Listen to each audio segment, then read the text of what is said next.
tal? Buenas tardes a todos los radioescuchas de todas las partes del mundo en donde nos estén viendo y escuchando. Hoy iniciaremos un podcast de la ley y el desorden que nos estaremos presentando. Mi nombre es Isaías Orozco y mis demás compañeros Joana Lorenzo Santiago, Amairani Sánchez Rodríguez y Eric Vázquez Marín. A continuación iniciaremos el podcast. Para comenzar, es importante entender que la doctrina penal ha desarrollado distintas teorías para distinguir quién debe ser considerado el autor y quién únicamente participa en el delito. La teoría unitaria sostiene que todas las personas que intervienen en un hecho delictivo son autores. Sin embargo, esta postura ha sido criticada porque no distingue adecuadamente el grado de intervención de cada persona. Por otro lado, la teoría restrictiva señala que autor es únicamente quien realiza de manera directa la conducta descrita por la ley. Posteriormente surgieron más teorías modernas, entre ellas la teoría del dominio del hecho, que actualmente tiene una gran aceptación. Según esta teoría, el autor es quien ejerce el control sobre la realización del delito, es decir, quien puede decidir si el hecho se lleva a cabo o cómo se desarrolla y cuándo concluye. Ahora hablaremos de los tipos de autores y partícipes.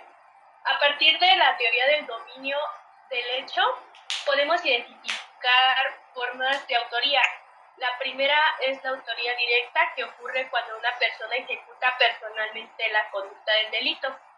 Y la segunda es la coautoría, que esta existe cuando varias personas participan de manera coordinada y comparten el control del hecho.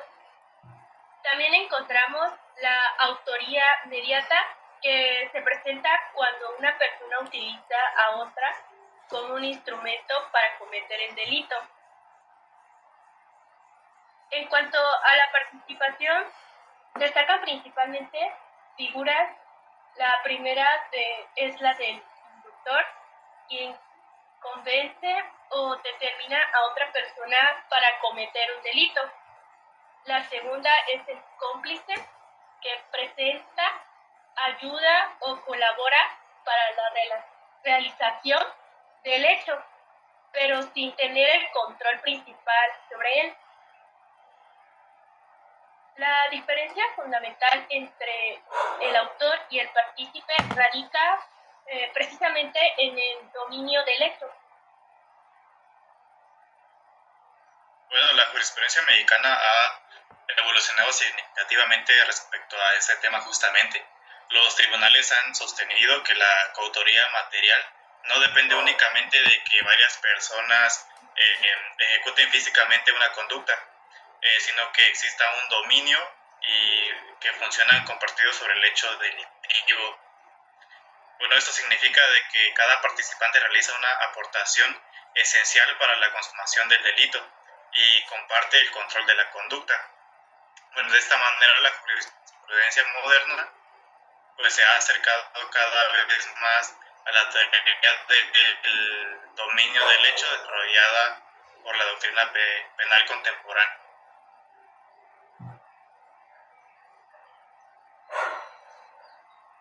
En este caso extrajimos un corto del video de una película que se llama El Caballero de la Noche, publicada en el 2008.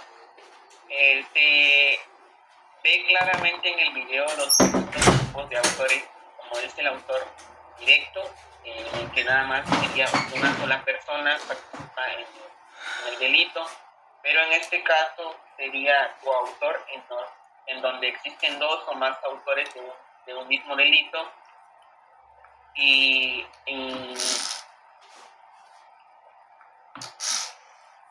que todos ellos tienen que contribuir a un resultado en específico.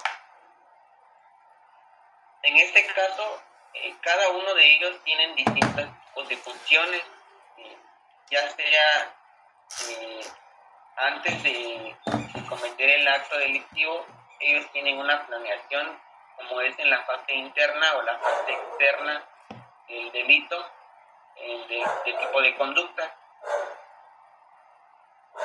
Para esto también se ocupan los distintos tipos de clasificación de los partícipes, que son el auxiliador o el cooperador del delito, que facilita los medios, como en el caso de las herramientas necesarias para poder llevar a cabo este tipo de delitos, y proporcionan apoyo, y el cómplice, que también es una persona que colabora con el autor antes o durante o después del delito.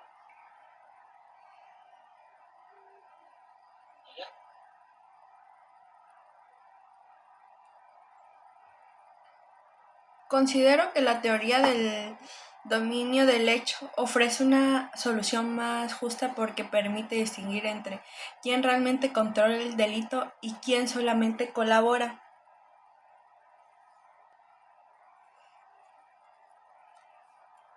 Estoy de acuerdo, aunque pienso que en algunos casos puede resultar complicado determinar quién sería realmente ese control, especialmente cuando participan muchas personas.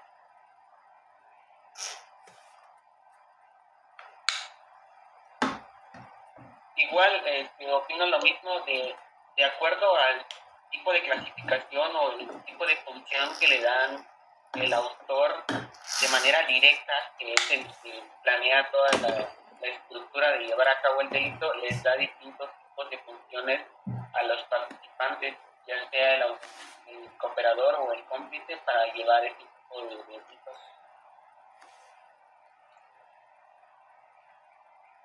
Sí, totalmente, sobre todo si nos vamos a la jurisprudencia más reciente que tenemos en nuestra oficiales o en los temas jurisprudenciales, tenemos por ejemplo una jurisprudencia que lo menciona muy bien, que vendría siendo la jurisprudencia del registro digital 2026-32-2 de la primera sala de la 11ª época, en donde, bueno, voy a leer un poco sobre esa jurisprudencia para que más o menos se entienda. La jurisprudencia se llama la autoría indeterminada y coautoría en la comisión de un delito y los elementos para su diferenciación. En los hechos tenemos que una persona fue considerada penalmente responsable del delito de homicidio agravado porque con 4 personas más y sin acuerdo entre ellas agredieron a una víctima causándole la muerte. Según las constancias respectivas, el fallecimiento se debió a un traumatismo craneoencefálico que le produjeron pues al golpearlo con varios objetos contundentes, entre ellos pues tubos, tabiques y piedras y entre otros objetos. Al no poderse determinar el daño que cada uno de ellos le produjo, pues el peticionario del amparo fue sentenciado como autor indeterminado. En términos del artículo 26 del Código Penal para en ese caso el Distrito Federal, que ahora es la Ciudad de México. Y pues inconforme con esta decisión promovió un juicio de amparo directo. Tenemos que en el criterio jurídico, la primera sala de la Suprema Corte de Justicia de la Nación establece que los elementos diferenciales o diferenciadores de la autoría indeterminada de la conducta con la comisión de un delito son, primero, a saber, que en la autoría indeterminada o responsabilidad correspectiva, los intervinientes despliegan conductas potencialmente eficaces para la consecuencia del resultado típico, sin que medien acuerdo entre ellos, mientras que en la autoría sí se requiere de un plan común, siendo el elemento que permite justamente su principal diferenciación.